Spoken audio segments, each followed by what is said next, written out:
Bazinga!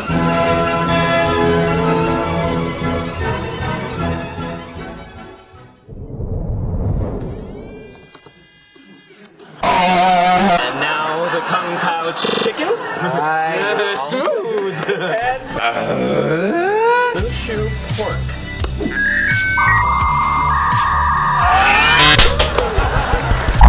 Damn it, gentlemen, our entire dinner unpacked by robots.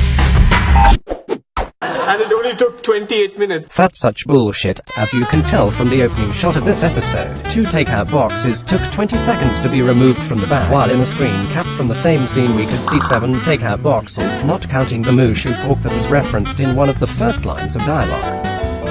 Really? My Mushu pork. And 8 times 20 seconds doesn't equal 28 minutes. Do your fucking math, Aziz Ansari.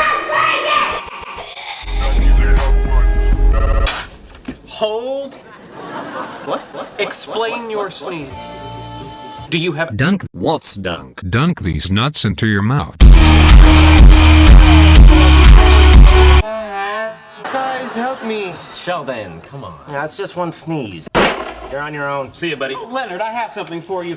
Per our roommate agreement, this is your 24-hour notice that I will be having cybernetically enhanced helper monkeys. Here's a piece of trivia. Have you ever noticed that when having lunch or dinner, the show's characters don't actually eat their food? They either just talk over the food, pretend to eat the food by moving their mouth to simulate chewing, or swirl their food with a fork. There are a few reasons for why they do this. The first and easiest to explain is that scenes mostly take time to shoot, with shots getting messed up because something got in the way, someone messed up their lines, etc. So a simple 2-minute scene of them eating could take 2 hours. So, keeping that in mind, reason number 2 is because continuity can get in the way of things. See, if a character takes a bite out of something, the next shot has to have the thing that they ate with the same chunk missing. So you may say to yourself that it's not too big a deal, just take a bite out of the piece of food, and that's it, continue on with the next shot. But the problem with that is if they mess up that take, that means the food department has to now replace the thing the actor just ate and the actor has to take another bite out of it. Plus you're not taking into account that most of the time the food tastes weirder after sitting there for a while, as stated earlier. So if you don't want the food to spoil, you can't mess up any take. Then finally we get to reason number 3, most of the time the food is fake.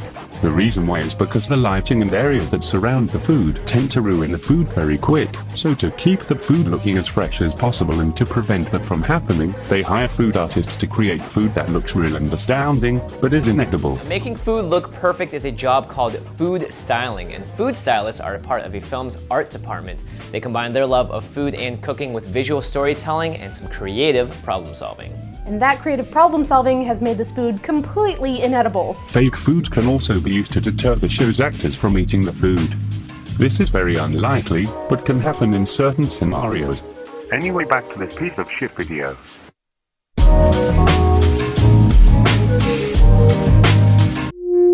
On this episode of the Big Bang Theory, Sheldon's funny.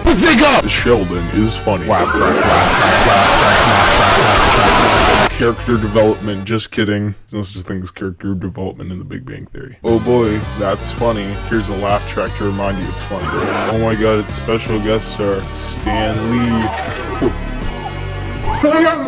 Dude, I'm glad you finally got a girlfriend, but do you have to do all that stuff in front of those of us who don't?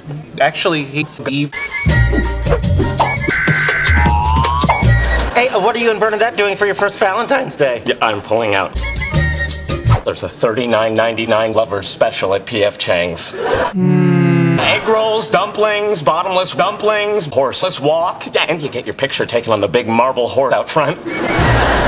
Given that Saint Valentine was a 3rd century stoner, wouldn't a more appropriate celebration of the evening be taking one steady gal to be beheaded? I understand your point, but given a choice, Jews always go with Jew food.